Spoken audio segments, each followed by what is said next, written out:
mengucap syukur karena hari-hari kami dimahkotai dengan kebaikan dan kemurahan Tuhan. Kalau kami ada di tempat ini, itu semua karena anugerah Tuhan. Izinkan kami duduk diam mendengarkan firman Tuhan, dan kami buka hati kami lebar-lebar supaya firman Tuhan itu masuk di dalam hati kami, berakar kuat, bertumbuh, dan pada saatnya berbuah lebat.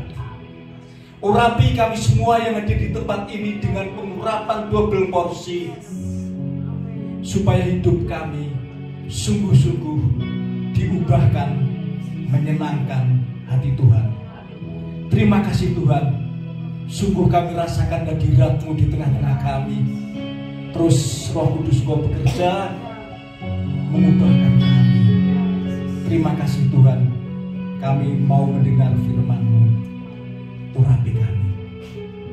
Terima kasih Tuhan, kami berdoa di dalam satu nama, nama yang penuh kuasa, yaitu nama Tuhan Yesus Kristus, firman yang hidup. Amin. Silakan duduk, Ibu Bapak yang dikasihi Tuhan Yesus Kristus. Shalom. Haleluya, puji Tuhan.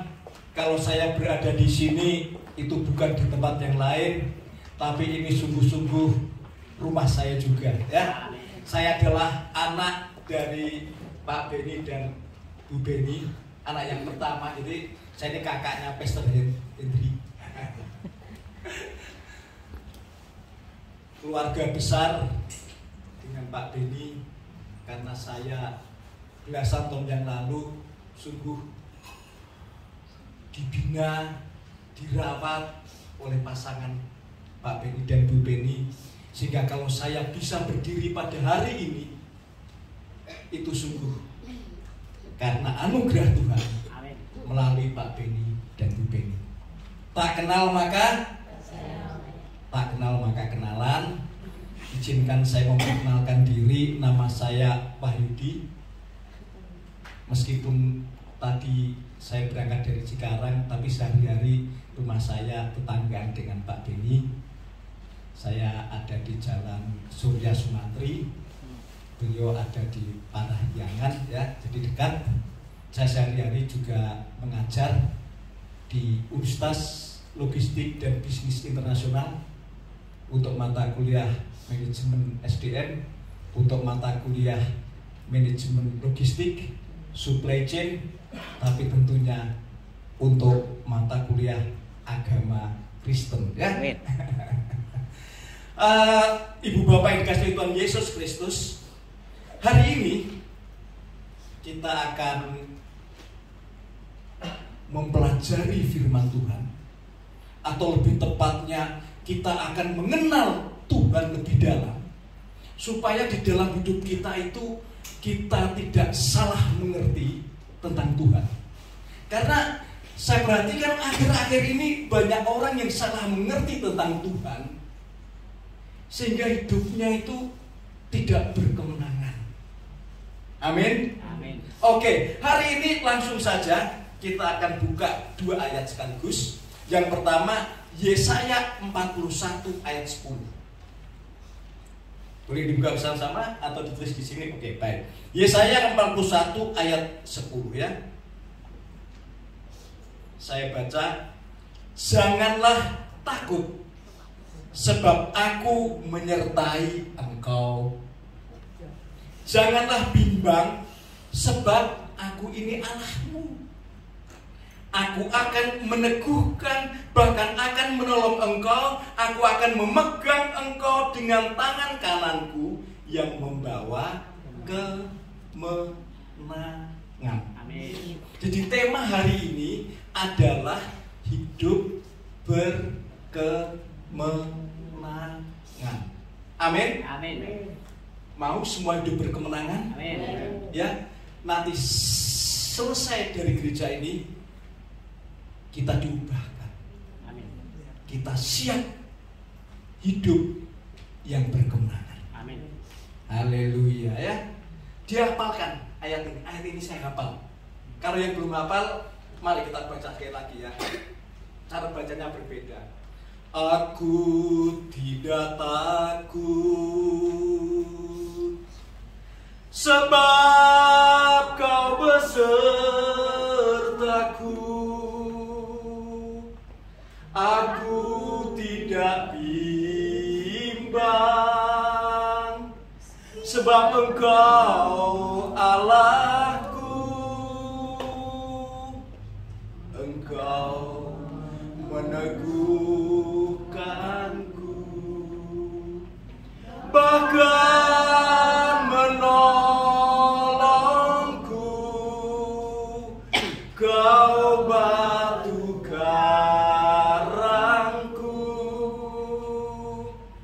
Yesus Tuhan.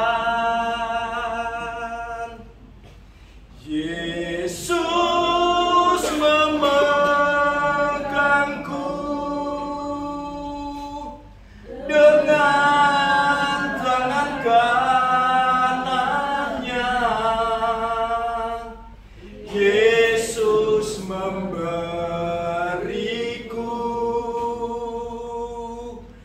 kemenangan.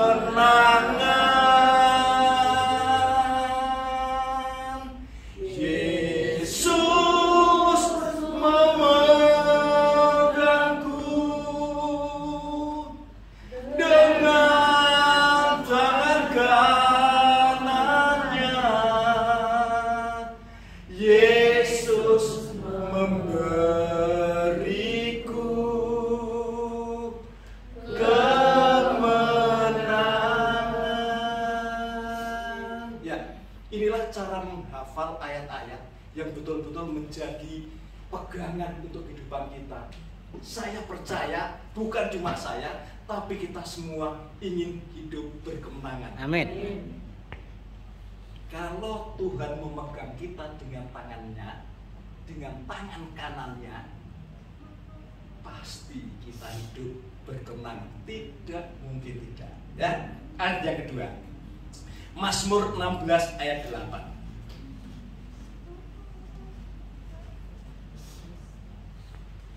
Mazmur 16 ayat 8. Ya.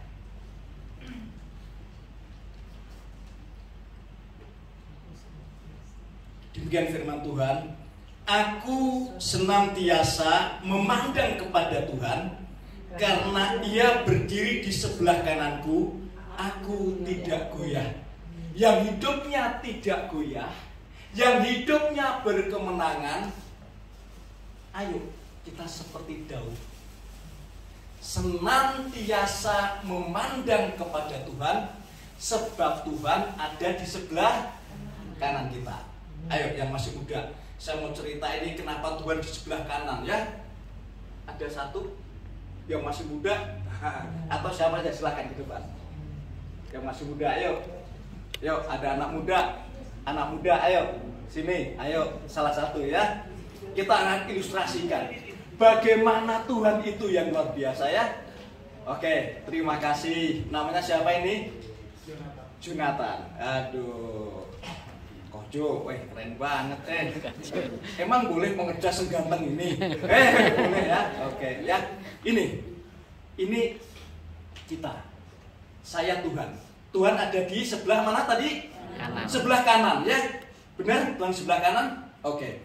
Tapi ayat tadi mengatakan Tuhan menggandengku dengan tangan kanannya. Coba gandeng. Ini gandeng pakai tangan apa?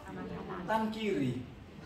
Saya tanya Tuhan, Tuhan sebelah kanan gandeng kok pakai tangan kanan? Ternyata Tuhan itu cara gandengnya gini. Nah, ya kan? Coba jatuh. Nah, jatuh. Ya. Gunanya apa? Mazmur 37 gunanya. Apabila ia jatuh, tak sampai tergeletak, sebab Tuhan menopang tangannya. Terima kasih ya. Ingat loh, saya kan bilang kita ingin mengenal Tuhan. Tuhan itu kayak gitu. Tuhan itu berada di sebelah kanan kita, menggandeng kita dengan tangan kanan, supaya apa? Supaya apabila kita jatuh tak sampai tergeletak, sebab Tuhan yang menopang kita. Kalau tidak goyah, kalau tidak sampai tergeletak, itu artinya hidup yang berkemenangan. Ya. Kita akan baca lebih lanjut dari beberapa kisah yang ada di Alkitab. Ya, kita agak nostalgia untuk sekolah minggu ya. Baik, saat ini kita mau sekolah minggu. Kita buka satu kisah yang ada di kitab 1 Samuel ya. Di kitab 1 Samuel 17 ya. Kita kembali ke sekolah minggu. Pada suatu hari di 1 Samuel 17 ini, pada suatu hari bangsa Israel punya raja yang keren, kayak Coach Jonathan tadi ya, tinggi itu kayak Pastor Henry ya, tinggi, ganteng, gagah perkasa. Rajanya itu ditakuti di mana-mana. Dia memimpin bangsa Israel, dia perang kemana-mana dan selalu menang. Daerah-daerah sekitarnya udah dikuasai, hidup tenang, aman, damai, makmur. Tetapi pada suatu hari ada bangsa di dunia ini yang terkenal kalau perang gak pernah kalah, yaitu bangsa Filistin. Bangsa Filistin itu jauh dari Israel. Dia itu berangkat menaklukkan semua bangsa-bangsa dan sekitarnya. Terus dari sana terus maju, terus semua wilayah ditaklukkan sampai di depan bangsa Israel. Dan nanti dibaca 1 Samuel 17. Nah, bangsa Israel itu ada di atas bukit. Di sana juga ada bukit kebetulan ya. Jadi puji Tuhannya, lokasi ini menguntungkan bangsa Israel. Ketika Filistin mau menyerbu, dia naik ke bukit, lihat bangsa Israel di bukit sini ada depan, gak berani lah dia nyerang. Kalau dia turun ke bukit, dia dimakan empuk. Apalagi kalau dia sudah sampai lembah, dia harus naik. Wah, tuk mati semua. Mereka ahli perang dan tidak akan nyerang seperti itu, konyol. Bangsa Israel juga gak berani nyerang ke sana ya. Sama situasinya depan. Lembahnya namanya lembah terbatin, ya, lembah terbatin. Nah, akhirnya bangsa Filistin gimana cara mengalahkannya? Ini kerennya ya. Dia menggunakan satu wakil yang bernama siapa? Goliat. Goliat ini bukan nama orang. Goliat ini adalah sebutan, ya. Syarat menjadi Goliat atau mendapat jabatan atau sebutan atau gelar Goliat itu syaratnya satu, badannya harus tinggi besar. Enggak ada Goliat yang kecil, enggak ada ya. Tinggi besar. Yang kedua syaratnya dia dari kecil sudah berlatih perang. Syarat yang ketiga, kalau perang enggak pernah kalah. Wah, kalau berkali-kali perang dan menang, itulah Goliat. Nah, Goliat ini salah satu Goliat, dia turun sendirian. Dia bilang gini, "Hei bangsa Israel, aku mewakili Filistin. Aku minta ada wakil dari bangsa Israel yang berhadapan dengan aku. Daripada kita perang bangsa lawan bangsa, mending duel saja. Aku mewakili Filistin, kirim seseorang mewakili Israel, aku duel. Jika aku kalah, Goliat satu orang, maka seluruh bangsa Filistin takluk kepada Israel dan menjadi budak Israel. Tetapi sebaliknya," dia bilang gitu, "kalau jagoanmu kalah, jagoan bangsa Israel kalah, maka dia mati dan seluruh bangsa Israel tunduk pada Filistin menjadi budak bangsa Filistin." Ya, kita lihat kisahnya, kita potong-potong aja karena ceritanya panjang ya. Coba kita lihat ayat 8 sampai dengan 11. 1 Samuel 17 8 sampai dengan 11. Ia berdiri dan berseru kepada barisan Israel, katanya kepada mereka, "Mengapa kamu keluar untuk mengatur barisan perangmu? Bukankah aku ini seorang Filistin dan kamu adalah hamba Saul? Pilihlah bagimu seorang dan biarlah ia turun mendapatkan aku. Jika ia dapat berperang melawan aku dan mengalahkan aku, maka kami akan menjadi hambamu. Tetapi jika aku dapat mengungguli dia dan mengalahkannya, maka kamu akan menjadi hamba kami dan takluk kepada kami." Pula kata orang Filistin itu, "Aku menantang hari ini barisan Israel, berikanlah kepadaku seorang, supaya kami berperang seorang lawan seorang." Ini ayat yang 11 ya. Ketika Saul dan segenap orang Israel mendengar perkataan orang Filistin itu, maka cemaslah hati mereka dan bukan takut loh ya, kalau orang Surabaya bilang sangat ketakutan.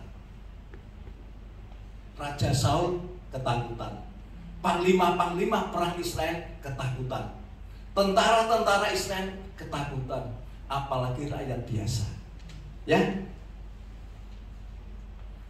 Karena ini memang menakutkan ya. Jadi perang keterwakilan, satu orang mewakili bangsanya melawan satu orang mewakili bangsanya. Kenapa? Ini nanti akan saya jelaskan ya. Kita lanjut dulu, saya potong-potong 33 sampai 36 supaya jelas ya. 33 sampai 36. Ketika dalam ketakutan itu, ada seorang usia belasan tahun, namanya Daud, masih imut-imut ya, nggak pernah perang, kecil, kulitnya putih, ganteng tapi ya. Nah, kalau saya bayangkan cucu saya ya, wah cucu saya itu gantengnya nggak ada obatnya itu ya. Oke, kita baca 33 ya. Jadi Daud itu ketika sebenarnya dia disuruh orang tuanya untuk ngantar makanan, karena semua kakak-kakaknya Daud itu adalah tentara ya, di medan perang. Tolong antarkan roti dan keju ke kakak-kakakmu yang sedang perang ya. Daud datang untuk ngantar itu sebenarnya, tapi dia mendengar bahwa bangsanya itu dalam ancaman. Ayat 33 sampai 36. Tetapi Saul berkata kepada Daud, ya, ketika Daud, Saul, Raja Saul, panggilnya Pak Raj, ya raja ya, Raj, raja gitu ya, biarkan aku yang melawan orang itu. Gak ada yang berani, tapi Daud bilang gitu. Kemudian Saul bilang begini, "Tidak mungkin engkau dapat menghadapi orang Filistin itu untuk melawan dia. Tidak mungkin. Sebab engkau masih muda, sedang dia sejak dari masa mudanya telah menjadi prajurit." Tapi Daud bukan nekat loh ya, bukan nekat. Ini Daud punya alasan yang luar biasa. Kita baca 34. Tetapi Daud berkata kepada Saul, "Hambamu ini biasa menggembalakan kambing domba ayahnya. Apabila datang singa atau beruang yang menerkam seekor domba dari kawanannya, maka aku mengejarnya, menghajarnya, dan melepaskan domba itu dari mulutnya. Kemudian apabila ia berdiri menyerang aku, maka aku akan menangkap janggutnya, lalu menghajarnya dan membunuhnya. Baik singa maupun beruang telah dihajar oleh hambamu ini. Dan orang Filistin yang tidak bersunat itu." Jadi pada masa itu ada dua jenis manusia atau jenis bangsa. Yang satu bersunat, yang satu tidak bersunat. Yang bersunat artinya bangsa ini atau orang ini dimiliki, dikasihi, diberkati, dan disertai Tuhan. Itu di zaman itu. Di zaman sekarang ini, orang yang bersunat adalah orang-orang yang percaya kepada Tuhan Yesus Kristus. Amin. Ini yang kita itu, bangsa yang bersunat, Daud bilang, "Aku akan mengalahkan orang yang tidak bersunat itu." Artinya dia itu tidak ada beneran Tuhan. Ia akan sama seperti salah satu dari binatang itu. Jadi Filistin yang sangat ditakuti itu di depan Daud sama dengan binatang, karena binatang tidak bersunat ya. Goliat juga tidak bersunat. Nah dia gitu. Jadi dia gak ada takut-takut, karena ia telah mencemooh barisan daripada Allah yang hidup. Ya, itu Daud. Kenapa dia berani? Karena dia nggak menganggap Goliat itu sesuatu yang hebat. Dia kayak binatang-binatang yang sudah saya bunuh. Samalah Goliat dengan binatang, karena sama-sama tidak bersunat. Sedangkan kita adalah bangsa yang bersunat, ya. Itu disamakan dengan binatang, ya. Kemudian 44 sampai 45.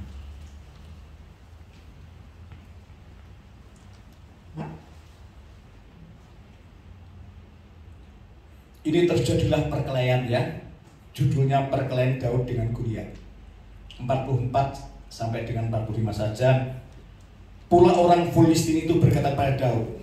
Jadi Goliat itu ngomong gini, hadapilah aku, maka aku akan memberikan dagingmu kepada burung-burung di udara dan kepada binatang-binatang di padang. Digertaknya Daud itu, ya, oleh Goliat. Tapi jawab Daud gini, tetapi Daud berkata kepada orang Filistin itu, engkau mendatangi aku dengan pedang dan tombak dan lembing, tetapi aku mendatangi engkau dengan nama Tuhan semesta alam, Allah segala barisan Israel yang kau tantang itu. Jadi Daud itu yakin menang karena tahu lawannya itu tidak punya Tuhan, Daud punya Tuhan. Lawannya itu membawa perlengkapan perang, sedangkan Daud membawa Tuhan. Ya, akhirnya kayak apa ceritanya, ya? 51 sampai dengan 53. Kita langsung masuk ke 51 sampai dengan 53. Daud berlari mendapatkan orang Filistin itu, lalu berdiri di sebelahnya, ya. Setelah diumban kena, Goliat jatuh, langsung didatangi, kemudian dibunuh, ya. Diambilnya pedang, dihulusnya dari sarungnya, lalu menghabisi dia. Dipancungnya lah kepalanya dengan pedang itu. Ketika orang-orang Filistin melihat bahwa pahlawan mereka telah mati, mereka larilah, ya. Jadi bangsa Filistin ketika Goliat kalah, memang aturannya begitu, kalah, wah, langsung mereka lari, ya. 52. Maka bangkitlah orang-orang Israel dan Yehuda, mereka bersorak-sorak lalu mengejar orang-orang Filistin sampai dekat Gad dan sampai pintu gerbang Ekron. Dan orang-orang yang terbunuh dari orang Filistin bergelimpangan di jalan Sarim sampai Gad dan sampai Ekron. Kemudian pulanglah orang Israel dari perburuan hebat atas orang Filistin, lalu menjarah perkemahan mereka. Pelajaran apa yang kita dapat dari peristiwa duel Daud melawan Goliat? Bangsa Israel dalam situasi yang tertekan karena ada musuh yang datang. Bangsa Israel itu kalau zaman sekarang siapa? Kita semua, ya. Kita semua adalah bangsa Israel. Siapa yang gak takut menghadapi dunia mendatang? Saya takut, harga-harga melambung tinggi, cari kerja susah, cari duit susah. Begitu duit didapat, tekar teh dibeli naon-naon teh. Hidup makin susah, cari sekolah susah. Sudah sekolah mau selesai susah, bayarnya mahal. Setelah lulus cari kerja susah. Kita takut, kita bimbang, seperti bangsa Israel ini, takut menghadapi situasi. Ibu bapak yang hari ini juga mengalami ketakutan tentang masa depan, sedang menghadapi masalah-masalah yang berat, sedang menghadapi sakit penyakit, sedang menghadapi pergumulan apapun. Ayo kita belajar supaya kita berkemenangan. Kita adalah bangsa Israel yang ketakutan. Ada musuh datang, bangsa Filistin. Ya, musuh kita Goliat. Goliat itu bukan musuh Daud, tapi musuh kita. Menang gak kita lawan masalah? Masalah itu adalah iblis, adalah setan, adalah dunia, adalah dosa. Kita kalau melawan iblis kalah. Kalau bangsa Israel melawan Filistin kalah. Puji Tuhan, ada tokoh yang imut namanya Daud. Daud adalah Tuhan Yesus. Ya. Jadi kita itu ketika menghadapi iblis, setan, menghadapi dunia, menghadapi dosa, Tuhan Yesus yang menjadi wakil kita. Tuhan Yesus yang sudah mati di atas kayu salib menunjukkan kasih-Nya kepada kita, sehingga kemenangan Tuhan Yesus atas dosa, atas setan, atas iblis, atas dunia itu diberikan kepada kita. Seperti kemenangan Daud atas Goliat, atas Filistin, itu diberikan kepada bangsa Israel.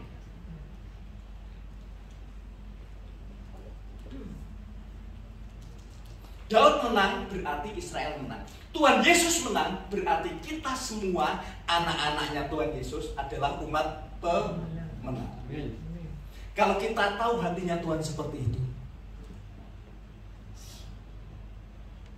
masa kita masih takut lagi? Kalau kita tahu hatinya Tuhan seperti itu, yang menjadi wakil kita, yang akan membela kita di tengah-tengah pergumulan, tengah-tengah masalah, masa kita takut lagi? Ayo, siapa yang berbeban berat? Mari nanti kita datang bersama-sama kepada Tuhan. Jangan ragukan kuasa Tuhan. Anak kecil yang imut-imut Daud itu mengalahkan Goliat yang begitu perkasa. Tuhan Yesus yang kelihatan lemah dan mati di atas kayu salib itu mengalahkan dunia, mengalahkan dosa, mengalahkan kuasa iblis, setan, semuanya. Segala sakit penyakit, segala perkara sudah dibayar lunas oleh Tuhan Yesus Kristus. Dan Tuhan Yesus Kristus yang menang itu memberikan kemenangan buat kita semua. Boleh tepuk tangan buat Tuhan Yesus. Ya, kita hari ini sambil sekolah minggu, kita mengingat peperangan, karena peperangan ini saya senang banget. Kalau saya gali, saya bisa 10 kali tema macam-macam bagaimana Daud menang, karena Tuhan mempersiapkan. Bagaimana strateginya Daud itu kita bisa pelajari sehingga kita diberkati. Oke, yang terakhir, Ibu Bapak yang dikasihi oleh Tuhan Yesus Kristus, kisah yang lain adalah kisah tentang di Perjanjian Baru. Kalau tadi kita belajar siapa Tuhan melalui Perjanjian Lama, ini yang terakhir kita mengenal Tuhan di dalam Perjanjian Baru, ya, supaya lengkap. Kisah anak hilang, ya, ingat ya kisah anak hilang, ya, Lukas 15. Nah, pada suatu hari anak bungsu itu minta warisan, kemudian dia foya-foya, duitnya habis, dia minta, dia pulang lagi ke rumah bapaknya, ya. Ayat 20, gimana sih? Bapaknya itu ketika anaknya datang, ya, ayat 20, kita langsung saja. Maka bangkitlah ia dan pergi kepada bapaknya. Ketika ia masih jauh, ayahnya telah melihatnya, lalu tergeraklah hatinya oleh belas kasihan. Ayahnya itu berlari mendapatkan dia, lalu merangkul dan mencium dia.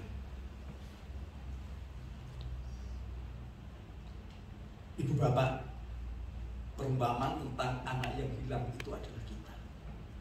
Ketika kita berbuat dosa, kita bersalah, kita melawan Tuhan, bahkan seringkali kita menyakiti hati Tuhan, kita mengingkari Tuhan, kita tidak mau bergereja, kita melepaskan status Kristen kita, Tuhan itu sedih. Namun Tuhan itu baik, saudara. Ketika kita mau balik lagi, maka Tuhan itu akan datang menyambut, berlari menyongsong, memeluk, merangkul, mencium.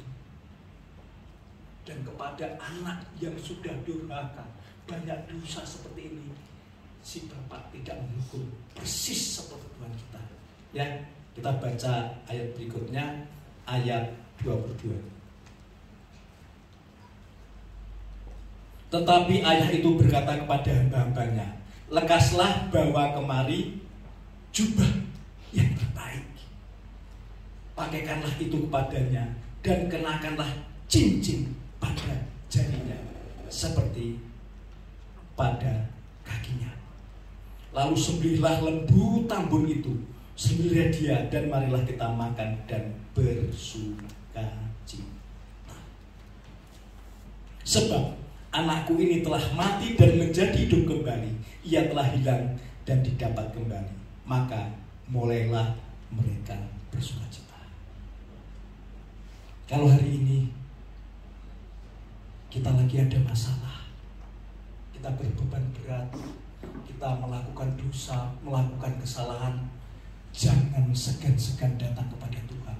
Dia tidak akan menghukum, tapi dia akan merangkul kita, akan mencium kita, dan mengembalikan jubah kita, kemuliaan kita, mengembalikan cincin kita, yaitu otoritas kita, kuasa kita yang dari Tuhan diberikan kepada kita untuk mengalahkan segala persoalan-persoalan. Minggu lalu ada sahabat saya tanya, dia punya teman, dulu dia anak Tuhan, tapi dia pindah KTP ya, apa istilahnya, ganti server ya, gitu. Dia pengen balik. Dia nanya saya, Pak, kalau dia balik gimana? Saya bilang gini, kasih tahu dia segera pulang, kembali menjadi anak Tuhan Yesus. Boleh, saya tahu persis hatinya Tuhan. Dia pasti bersuka cita, dia tidak akan menolak, bahkan dia akan memulihkan. Itu kalau kita baca kisah yang lain ya, kisah tentang perempuan yang berzina. Dihadapkan pada Tuhan Yesus. Apa kata Tuhan Yesus pada perempuan ini? Aku pun tidak menghukum engkau. Pergilah dan jangan berbuat dosa lagi. Saya ingin menggarisbawahi sifat-sifat Allah kita, sifat-sifat Bapa kita, sifat-sifat Tuhan Yesus yang begitu baik kepada kita, sehingga saudara yang lagi beban berat punya masalah, jangan sedikit pun ragu untuk datang kepada Tuhan. Jangan mengenal Allah yang salah. Dialah pembela kita. Semua kemenangan yang Tuhan Yesus lakukan untuk kita semua. Karena hatinya Tuhan ingin kita hidup berkemenangan.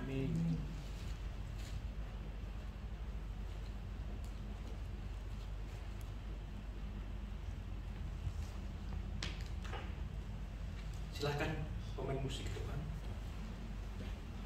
Saya bersaksi kehidupan saya mengakhiri khotbah ini. Saya juga tidak terlepas dari banyak masalah. Pak Beni, Bu Beni tahu persis bagaimana pergumulan berat saya.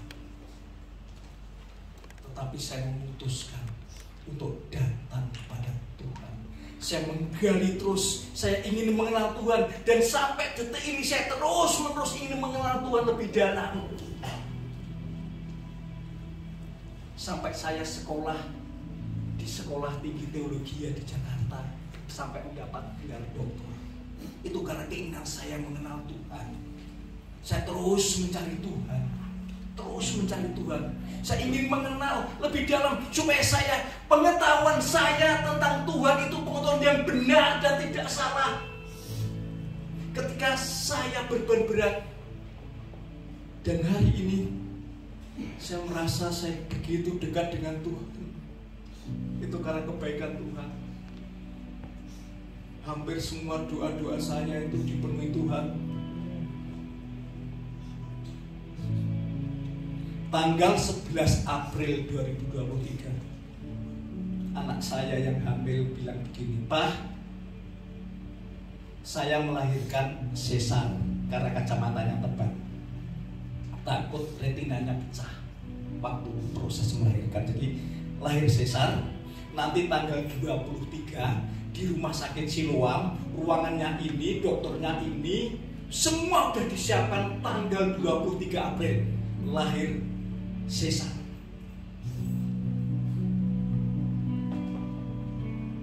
Berapa biayanya? 60 juta, Pak. Kamu punya duit? Enggak, Pak. Saya datang ke rumahnya di Cikarang dari Bandung, saya berdua dengan istri. Saya bilang gini, kita punya Tuhan yang luar biasa, Tuhan yang baik. Ayo, aku tumpang tangan berdoa. Dan saya berdoa begini, di dalam nama Tuhan Yesus, anak ini akan lahir normal. Lahirnya tanggal 15 April. Saya bilang gitu. Mengapa? Karena sama dengan tanggal kelahiran saya. Itu tanggal 11 April, saudara. Tanggal 13 April 2 hari kemudian dia kesakitan. Tanggal 14 April dini hari dibawa ke rumah sakit yang lain supaya gak sesar. Dan tengah malam dini hari, berarti masuk tanggal 15 April, lahir anak yang sehat. Dan saya yang pertama kali gendong, sampai sekarang sehat. Ini tadi sebenarnya mau ikut, cuma takut ganggu. Kalau ikut itu dia megangin saya terus, juga mau berpisah dengan saya. Ya, jadi saya takut mengganggu ini. Udahlah. Dan dia belum mandi, orang tuanya juga belum mandi karena kami berangkat jam 5:30 tadi ya dari Cikarang. Lahir sehat normal. Tuhan dengar, Tuhan jawab persis apa yang saya sampaikan kepada Tuhan. Saya yakin Tuhan pasti jawab saya karena saya mengenal Tuhan.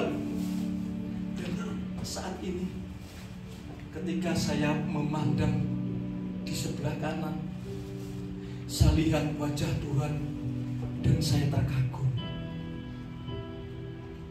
Terus saya mengingat hidup saya penuh dengan kasih karunia dan anugerah Tuhan, mengingat apa yang Tuhan kerjakan di dalam hidup kita, dan saya tersanjung. Mari kita akhiri khotbah ini dengan satu lagu yang dituliskan oleh Pastor Supreme Widi, bagaimana dia mengenal Tuhan.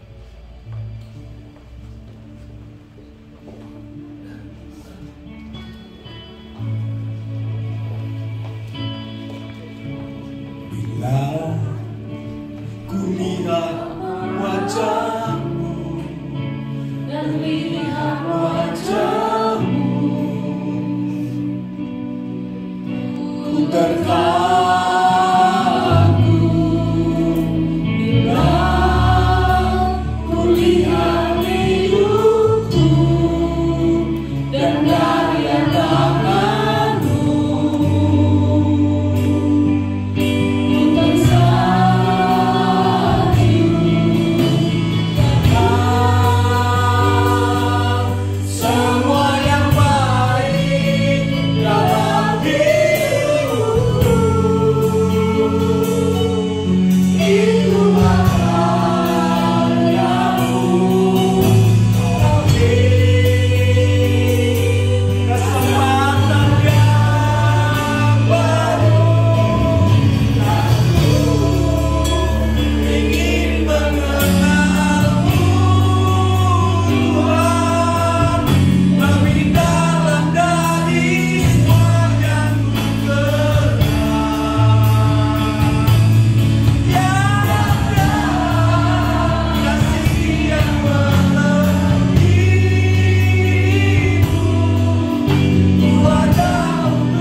Bapak yang kasih Tuhan Yesus Kristus, kalau hari ini Bapak Ibu punya beban berat, punya masalah, sakit penyakit, punya persoalan yang tidak habis-habisnya, hari ini kita mau berdoa bersama-sama. Kita mengenal Tuhan kita adalah Tuhan yang memberikan kemenangan kepada kita. Kita menghadapi apapun tidak akan terpuruk, tidak akan tergeletak, sebab tangan Tuhan senantiasa menopang kita. Saya akan berdoa di dalam nama Tuhan Yesus Kristus. Pribadi lepas pribadi, jemaatmu di tempat ini hamba berdoa, datanglah pertolongan Tuhan, jawaban atas doa-doa mereka. Tuhan yang sudah menang atas dunia ini, memberikan kemenangan kepada jemaatmu di tempat ini. Yang sakit hari ini sembuh, yang berbeban berat Tuhan berikan kekuatan, Tuhan berikan hikmat marifat, Tuhan berikan solusi, selesai masalahmu.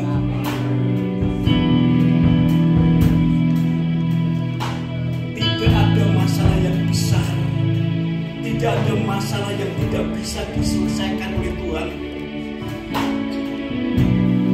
Hanya kita perlu mengenal Tuhan dengan benar, dan kita datang kepadanya.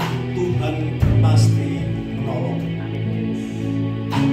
Hamba berdoa jemaat Tuhan, urapan Tuhan turun di atas jemaatmu di tempat ini semuanya, di dalam nama Tuhan Yesus Kristus. Haleluya. Katakan sama-sama.